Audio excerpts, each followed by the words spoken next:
Welcome to Green and Red, Scrappy Politics for Scrappy People, a regular podcast on radical, environmental and anti-capitalist politics, brought to you by Bob Bazanko and Scott Parkin.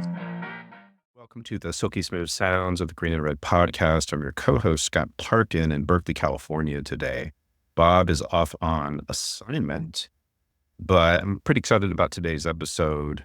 We're going to be talking about Alan Moore, who is the creator of many graphic novels, but real known ones that he's done have been Watchmen and V for Vendetta.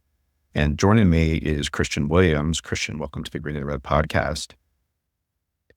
Hi, I'm glad to be here. Yep. Kristian has been active in anarchist movements since the 90s, is most known for a book on the history of police called Our Enemies in Blue, but has also written books about Oscar Wilde and George Orwell, and now Alan Moore. And the book is called The Illuminist: Philosophical Explorations in the Work of Alan Moore. It's just now out, I believe. And it's a understanding of many people, particularly within anarchist circles, that Alan Moore is an anarchist. Maybe we'll start off with that. Did you actually talk a little bit about whether Alan Moore is actually an anarchist or not? Sure. He said he is. Yeah.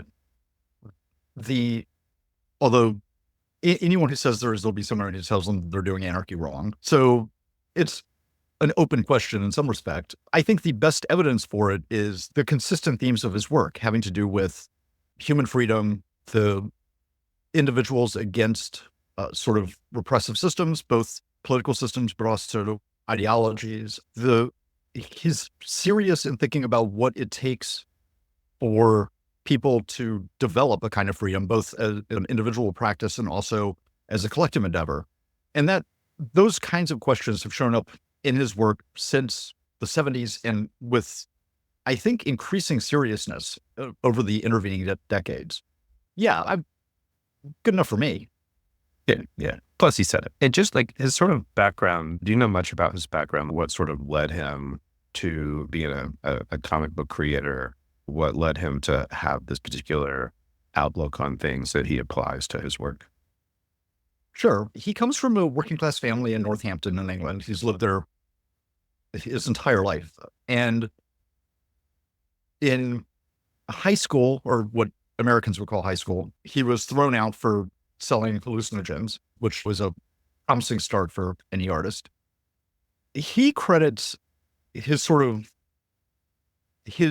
initial entry into creative work with what was actually a government program called the Art Lab, which were these community centers throughout England that took young people and gave them some materials and some basic training in creating art, writing, doing music, that sort of thing. Like it was a short-lived program. Like it didn't survive into Thatcher, but for creative people in the United Kingdom from his generation, a lot of them had gone through some part of this program, perhaps famously David Bowie.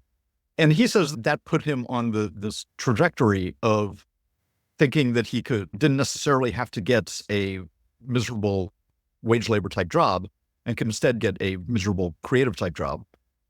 He initially tried drawing comics and quickly decided that he was not very good at that, and then moved on to writing. Started in the typical way of doing some like small assignments that were like in the back of other titles, and then eventually got assigned a month here or a month there for mostly titles that Americans wouldn't have heard of, Captain Britain. And then really came to prominence when he took on Swamp Thing, which was basically a long-standing horror comic that was on its last legs. And he very audaciously just tore the book down to its studs and rebuilt it. Like the first issue begins with the protagonist dead on the table, and there's an autopsy in which the pathologist is explaining that the whole premise of the book up to that point doesn't really make any sense. And then he finds a different way to make sense of it. Interestingly, I don't know that he would have had so much latitude to be inventive had he been in charge of a more prominent title. If he had ended up doing Batman or something, DC would have been very protective of what you can do with that title. But as it was, nobody's reading Swamp Thing. We're probably winding this thing up. Let's let this man go crazy with it. And it turned out that really sparked this whole new period in comics where, out of his revitalization of Swamp Thing came the Vertigo imprint of DC, which then, out of that came the Sandman, Hellblazer, a lot of the titles that now people look back on very fondly. A lot of the groundwork for that, we can do something more serious, we can do something more inventive with this medium, started with Moore's work in Swamp Thing was really the proving ground for that approach. And it seems he's credited with bringing adult themes to comics that kind of brings it out of it being like a medium for teenagers or even younger kids, correct? And most notably, that happened a little later with his work on Watchmen, which was a standalone graphic novel outside of any other continuity. Now DC is like exploitatively doing like prequels and sequels and HBO miniseries. But it was intended as just a standalone comic, not as like a new DC universe or anything like that. And really, he took seriously the idea of what the world would need to be like in order to have superheroes in it. Like, how would they change it? And also, what would the conditions need to be to produce them? And then also took seriously, what would these people really be like? Not the sort of idealized golden age or silver age kind of heroes, but what would it be like if actual human beings participated in the kinds of things that Batman does, right? And so Watchmen had both a political and a moral sophistication to it that really was unheard of previously. Like there have been gestures toward it in other titles, but it really followed through on the promise of taking the adult theme seriously. Now, unfortunately, what came out of that was a whole generation of comics writers who just saw this as license to put more sex and violence and grim, dark themes into every title, and therefore now it's for adults. But it was pretty unusual for later creators to also take seriously the political and the moral aspects, which really was what was more impressive about Watchmen than simply the fact that there was like more sex and violence. Like, so Moore just looked back on that experience rather unfavorably in terms of he was trying to do something. He was trying to broaden the range of what would happen with comics, and later creators didn't really fulfill that promise. There's a bit of a theme that you have in the book around subverting genres, which is Watchmen falls into that. He subverts this comic genre. There's a character who's similar to Batman. There's a character who's I think supposed to be similar to Superman, but then he asks these questions about what would happen if this was like more reality based sort of experience. The backstory on that is a little amusing. What happened was DC bought Charlton Comics, and then they had all of these characters that like no one knew what to do with, and no one had really, there wasn't an audience for. And originally the idea had been to take those retired characters and make a new title with them. But when he started with it, he more quickly realized that rather than load up a new story with a bunch of old baggage from earlier continuity, that he could just parody those characters and make smarter versions of existing figures. And so like the Night Owl was based on the Blue Beetle. Rorschach was based on a Steve Ditko character named Mr. A. And he zeroed in on the essence of those characters and then created new stories. And in the process, reinvented like completely new characters. But the basis was actually not on Batman, Superman, familiar DC characters. It was on these like C-list figures that nobody remembers. Was Dr. Manhattan based on someone from the Charlton Comics too? Charlton Comics. Although I do not remember which figure that was. Okay. All good. But yeah, so the part of what he did with Watchmen, and this is pretty typical of his approach to genre work overall, is he really interrogates the tropes that define the genre, right? He interrogates like how things are done that make this the kind of story that it is.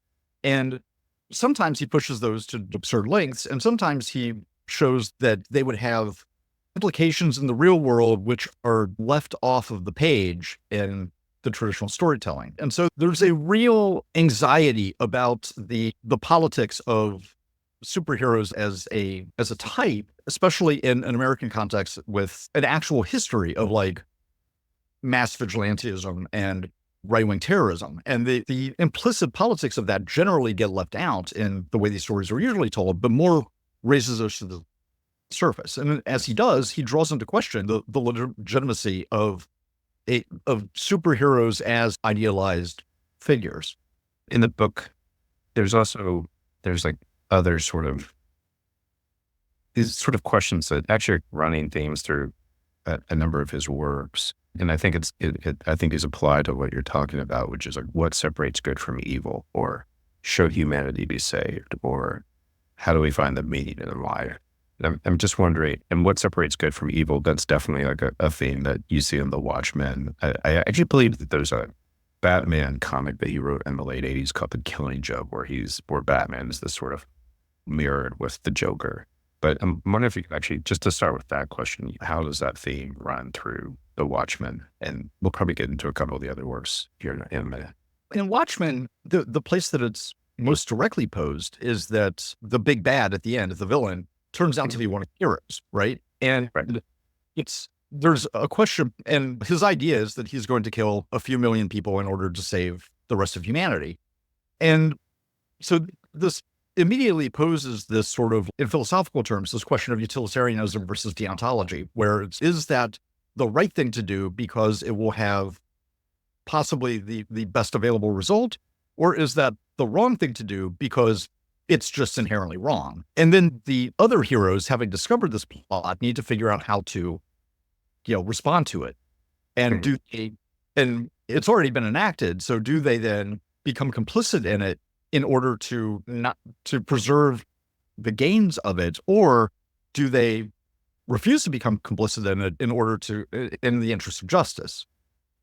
I'm not going to get into this too much right here. I think that the book implicitly has an answer to this, but it's not really delivered in a sermon, right? Like you need to pay pretty careful attention to the question and to the way that it's resolved in the plot in order to discern where more sympathies lie on that. But that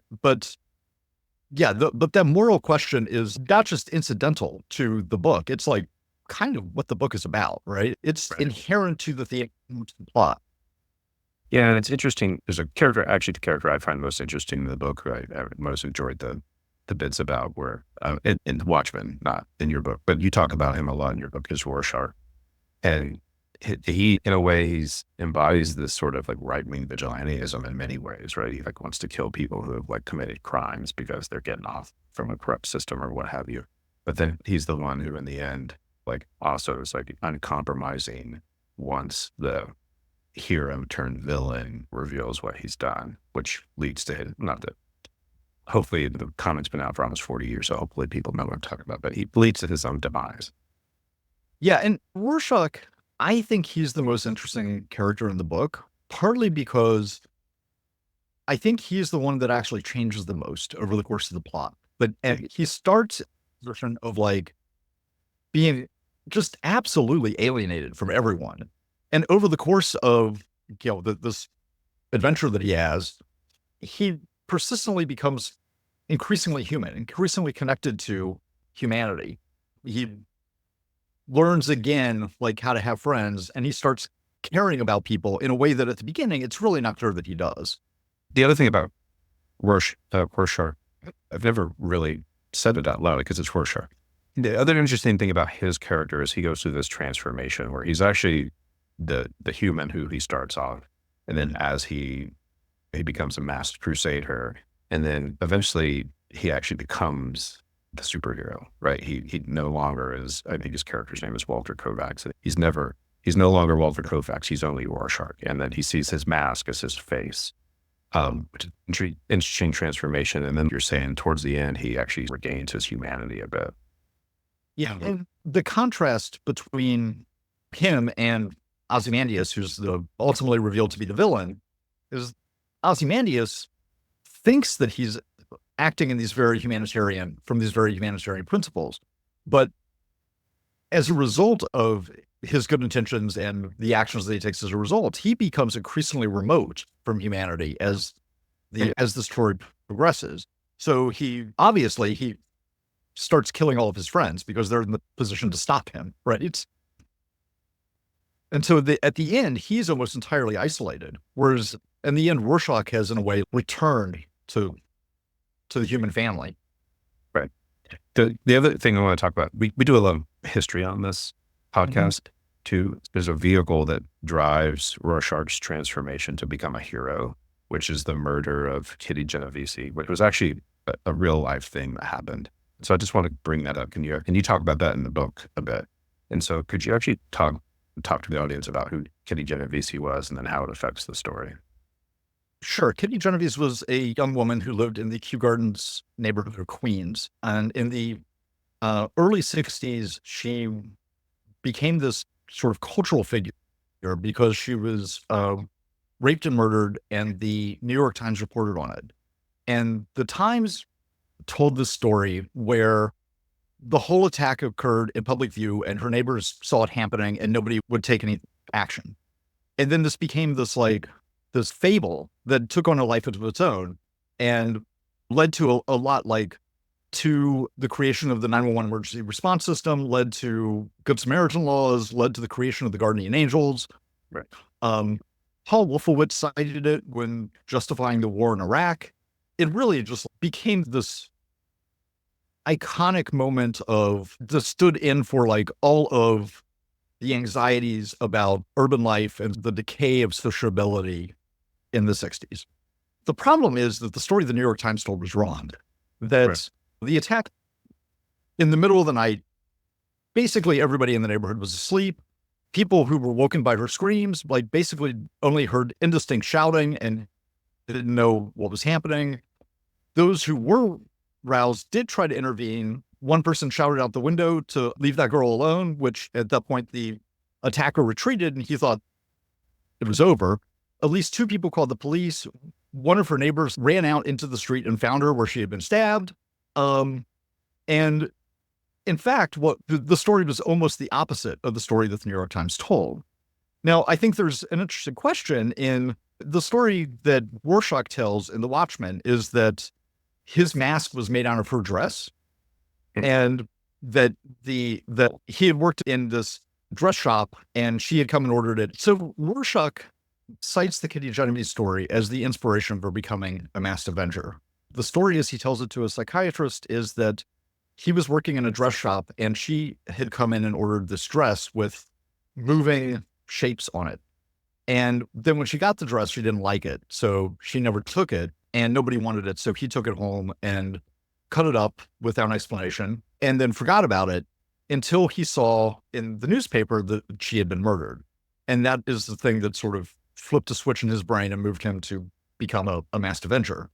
Now, the psychiatrist doesn't believe this. He thinks it's a post hoc rationalization. And as a reader, we don't get to know, is Rorschach simply fabricating this history for himself? Or is this actually the story of how he moved from Walter Kovacs to at least the initial stages of Rorschach? We also don't get to know whether in the universe of the Watchmen, the Kitty Genovese story, as it was reported in the New York Times, is that the real story? Is the fable the truth in this other fiction? Or is it the story as it actually unfolded, where she wasn't alone, her neighbors did try to intervene? And how would it be different if Rorschach had known the real story rather than the fable that was put forward by the Times? The other thing I find interesting about how, and I remember this as a high schooler or whatever, I've been pretty sure I was in high school when it came out, is along with the Kitty Genovese story, Alan Moore puts a lot of actual history and how history would have been altered if there were actually superheroes in the world. Particularly, there's the mass vigilantes who are just trained, very fit, regular people, but then they also introduce a super being, which is Captain or Dr. Manhattan. But the history is it alters the Vietnam War. Nixon is elected to 4 terms. The U.S. invades Afghanistan in the 80s instead of the Soviet Union. Now, and I'm wondering if you could just say a little bit about his integration of actual history, which we don't actually see in the sort of regular genre that much of Marvel, DC, for example, but other companies as well. Yeah, I think that goes back to the thing I was saying at the beginning about the seriousness that he takes the moral and the political implications of this. And that he doesn't want to, in a way, remove the considerations of the superhero story from the context of a real world. Like, I think his thinking is that if these people existed in reality, then it would have effects far beyond what happens in Metropolis or Gotham City or whatever. And thinking through what those implications would be would probably be relevant to how we understand them, how we evaluate them, right? And so there's something a little silly about the idea that you could have a world with Superman and everything would be the same except it would have Superman in it, right? No, if you have a world with a basically invulnerable godlike being, it would probably change some things beyond what happens to Lois Lane on a particular day. And I think his effort to think that through was partly a matter of interrogating the tropes of the genre, but also partly a matter of bringing into question how just inherently good these figures are, right? Would it, on the whole, benefit us to have super beings in a way that the earlier sort of Golden Age stuff takes for granted that it would? Like, the world would be better if we had Superman and the Flash. And Moore isn't quite so sure that it would. And this, I think, connects to his anarchism in that part of what he's pointing out there is the extreme power imbalance that would exist between super beings and like the rest of us, and that there's no way that would not be co-opted for political purposes. And the question of who can be trusted with power is even greater where that power isn't a political construction, but is inherent to the entity. I think he brings this up in a different way in a short title that he wrote called Whatever Happened to the Man of Tomorrow, which is years after the disappearance of Superman. And the story that sort of unfolds is that at some point, Superman realized that he was abusing his power and couldn't be trusted with it, and so gave up on being Superman, which I think is, and this is a theme that shows up repeatedly in Moore's work. Like at the end of Watchmen, Dr. Manhattan abandons Earth, right? Right. There's a moment in Swamp Thing where the title character suddenly realizes that he's connected to every living thing on Earth and has this immense godlike power. And he starts to think, oh, there's like all of this that I could do to repair environmental damage, to like prevent famine. But as he thinks it through, he realizes that the more he intervenes, the more he's going to have to intervene, and slowly backs away from that temptation, like just resigns himself to living alone in the swamp. Talking about this, I just made me think about, I haven't read the comic series, but I have seen the series that's on Amazon, which is The Boys, which actually seems, it plays into some of these things. There's a lot of sex and violence in that too, but it's also these themes about if there were actually superheroes and they would be these terrible narcissistic monsters, essentially. And I'm wondering, I don't know if you're familiar with that, and if... And no, or read the comic nor seen the show.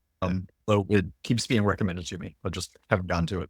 Yeah, it just seems like it's very influenced by the Watchmen. I'll be honest. There's a real way in which the superhero genre just fundamentally changed after that period. A lot of that is down to the Watchmen. The other title that came out the same year is Frank Miller's The Dark Knight Returns, which is set in the usual DC universe. It centers on Batman, and he's now an old man coming out of retirement. But it also takes more seriously than has been traditional, what would this guy need to be like? What would his life be like? And what would happen after he stopped being a Cape Crusader? And also took more seriously some of the politics at the time. It's, I think, not a coincidence that both of these things came out at the end of the 80s, where Reagan was in the White House, Thatcher was in number 10, and the possibility of nuclear war seemed very present, right? In a way that it's receded. And so there was a real, the geopolitics were shaping the culture in a way that really created the opportunity for this revision of what superheroes would be like. And then really the genre has never really gone back to what it was like before that. We're still ramifications of that change. Just looking at time and I'm wanting to change it. And speaking of Thatcher, I want to switch to Alan Moore's other very known work, which is V for Vendetta, which also seems to subvert a certain type of genre, which is this more like pulp and dark adventure stuff. When I read the book and I saw the movie too, it makes me think of Douglas Fairbanks or Errol Flynn as Captain Blood or something like that, except it takes place in a fascist future and V is an anarchist, and it's about these sort of clashing philosophies. But I guess my first question would be, how do you see V for Vendetta subverting that particular genre? Well, again, there's this. So V is the protagonist, and there's a real question as to whether he's a good guy, right? It's a rebellious figure. He's the anarchist. There's sort of a presumption that, and he's the protagonist. So there's sort of a presumption that he's the person we should be identifying with. But he also does just terrible things in the course of pursuing his project of single-handedly overthrowing a fascist government. Most notably, he kidnaps and tortures his protege in order to create this kind of conversion experience. And so I think the moral complexity of, I don't know, who is a hero, and also what would a pulp hero like the Shadow be like in not necessarily our world, but in a world a couple steps away from our world, right? And it undercuts some of the, I think it draws into question the construction of a hero as a singularly good or singularly identifiable figure. Now, some of that is inherent to like film noir and the hard-boiled detective fiction, right? Like there's always some complexity there. I think really Moore turns that all the way up, like really brings it to the surface. And it's often treated as this, I don't know, just in like hard-boiled detective stories, it's often just a way of grounding and in a way even glamorizing the protagonist.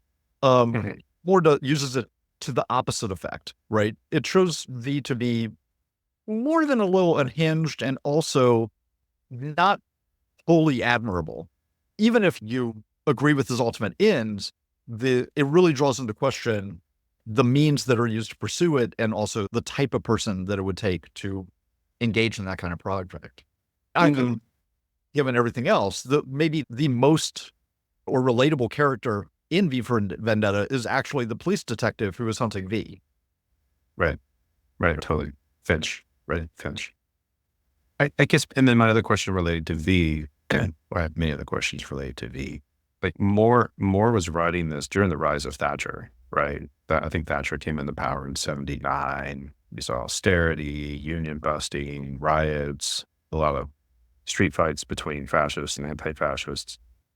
And then what you talked about before is this sort of aggressive foreign policy against the Russians, same as Reagan. But how do you see V sort of encapsulating that political climate? Or excuse me, how do you see Moore encapsulating that political climate in writing V for Vendetta?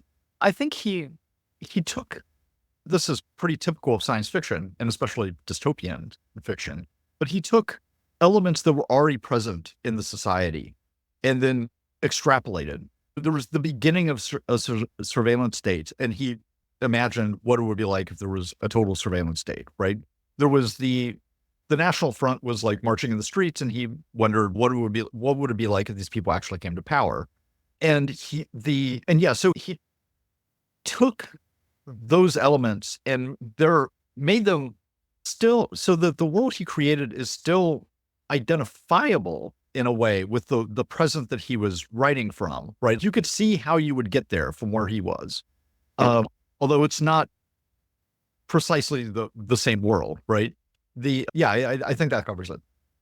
My other question, there's a great quote from Evie, who's his protege, but who he also tortures, about ideas. And I'd say this is definitely a theme in V for Vendetta, potentially like a theme in the Watchmen too. But she said, whoever you are isn't as big as the idea of you. Your foes assumed you sought revenge upon the flesh alone, but you did not stop there. You gored their ideology as well. And I'm just wondering what your thoughts are on this sort of like thing that It's actually a theme I saw during Occupy, is you might be able to shut down an Occupy encampment, but you can't stop an idea whose time has come. That's really a theme throughout Moore's work, and he becomes increasingly explicit about it over time. Interestingly, as he also becomes more involved in magic, that however possible it is to repress the political movement or kill an individual or whatever in the material world, that there's this other area of the imagination which is really impossible to contain, and that that there's almost this Platonic notion that the realm of ideas is ultimately more real than the realm of reality. And therefore, the ideas are always going to be greater than what we can manifest. And furthermore, that they'll survive whatever is being used to repress the actual political movement or that sort of thing. As his work progresses, he becomes increasingly interested and also increasingly concerned with the kinds of stories our society tells about itself and the way that those stories end up affecting what happens in reality. And that and especially lately, he's been concerned that our imaginations that our imaginations are drying up, and that the stories we tell become more and more narrow and repetitive. And as a result of that, our reality becomes impoverished, our politics become reactionary, that everything is like looking back to some earlier thing, and that we're failing to make the most of the power of the imagination to, hopefully aid human freedom. Instead, we just want to make America great again, right? Looking back on some golden age that never existed. Yes, exactly. There's, in a prose story that he wrote, he describes fascism as weaponized nostalgia. And I think that's as good a definition as I know. What do you think there's of his works, definitely V for Vendetta has had a larger cultural impact. What do you think? Could you say a little bit about that? Sure. You mentioned the Occupy movement, and so in V for Vendetta, the hero, we never see in the flesh. We only ever see him hiding behind a Guy Fawkes mask. And then the mask got picked up, I think first by the hacker collective Anonymous, and then as a symbol of the Occupy movement. And I think that there was the sense of V, because I think that has less to do with the actual plot of the story than with the idea of there being this like mythic rebellious figure that then people are trying to identify with and invoke. They're trying to the spirit of the rebellion in these other real world political projects. All of that was probably accelerated by the movie of V for Vendetta, which I think is fine, but Alan Moore totally hates. So I think he hates all the movies based on his books, from what I understand. He does, it's true. It also seems like he just doesn't like movies. So there's that. I have two questions left. Do you, and maybe you already answered this with the V for Vendetta question that I just asked, but do you think there's any other larger impact of Alan Moore on our collective political space? I hope so. I think how should I put this? I think it is not as direct as, for example, like it's not going to be as direct as the effect of someone like, I don't know, Pablo Marcuse or something, right? Who was a philosopher in the mid 20th century who then one of his students was Angela Davis, and he became like this important theoretical figure for the New Left, and very kind of direct impact on how social movements were arranged. Yeah, for Gramsci, right? Yeah, I don't think his influence is anything like that linear. I do think that that he has a project of wanting us to rethink the stories that we tell about the society that we live in, about the lives that we lead, about morality, about politics. And that project of questioning those stories can lead us to different conclusions than the ones that are just given in the society. And then related to that, he is both urging us to think more creatively and to exercise our creativity. And also, I think doing a very good job of modeling what that looks like, what it looks like to new stories, to repurpose like old stories for new circumstances, to like think expansively and to really let our imaginations do some work. And I hope that some of the effect that he will have will be on encouraging people and also helping develop some of the skills of thinking creatively, which has obviously had an impact in like comics, but also some of the other arts. But I think those skills are also very important in terms of political movements, of not falling back on I don't know, some rigid ideology that's already been established, but instead being able to think anew about problems as they're facing us. So I don't think I can demonstrate an impact there, but I certainly hope that there will be one. I actually had two other questions. One of the questions is, has Alan Moore, I saw that he did I think the foreword for your Oscar Wilde book, but has he read this book? Yeah. He wrote the foreword for the Wilde book, for which I am once that happened, I didn't care what else happened with the book. I'm like, I don't care if anybody else reviews this. I don't care if anybody reads it. I win. Yeah, exactly. And I think that ties into, not my response, but the fact that he wrote the foreword ties into the thing I was saying about the sort of the cultural effect. Because similar to Wilde, I wrote a whole book arguing for understanding him as like a political figure, but a lot of his political influence was actually about his project of trying to aestheticize life, of trying to make things beautiful, wanting things to be pleasurable and joyous. And I think the influence the Wilde had on later anarchists was a lot of that kind of spirit rather than specific things that he thought about, I don't know, like how schools should be funded or whatever. And I'm sorry, I got excited and lost track of your question. Oh, did Alan Moore like your book, this book? Oh, The Illuminist. Let's see. So an earlier publisher that was considering it was one of their requirements was that I get in touch with him and make sure that he wasn't going to, I don't know, curse them or something. And I sent a copy to his personal assistant, and the personal assistant wrote back a month or so later and said, he says it's fine. And I was like, okay, good enough. And then when the book came out, I wrote to let them know that the book was coming out, and he asked for a couple copies.